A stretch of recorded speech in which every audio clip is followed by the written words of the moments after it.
Well, dozens of arrests made across the country today as protesters descended on U.S. senators' offices. This is what democracy looks like. The protesters were trying to get lawmakers' attention in connection with the health care debate. NBC 26's Eric Krest reports from Oshkosh as protesters stayed peaceful at Republican Senator Ron Johnson's office. The group of protesters showed up on the front step of Senator Johnson's office early Thursday morning. The point that most Wisconsinites want to make, that we're afraid of losing the health care we do have. Myself and my family have gotten insurance through the ACA.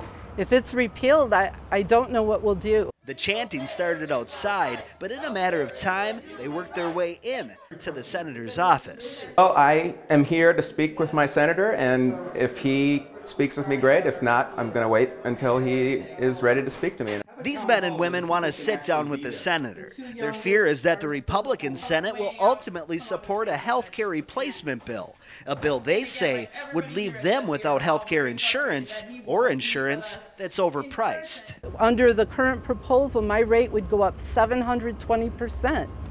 I can't afford that either. He needs to vote no if he doesn't believe that children's health care should be taken away to give another tax cut to millionaires. I'm sure he'll vote no.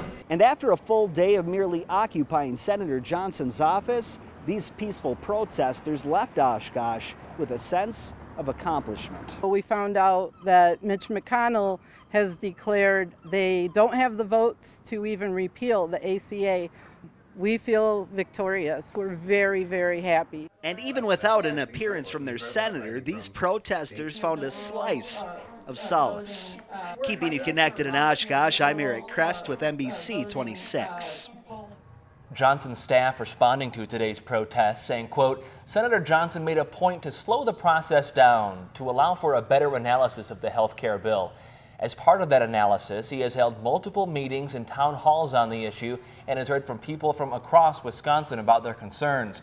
Going forward, Senator Johnson will continue to try to improve the bill to make it better for all Wisconsinites. Now, protesters at the sit-in say the town halls and the meetings Senator Johnson refers to were not made public or were held over the phone.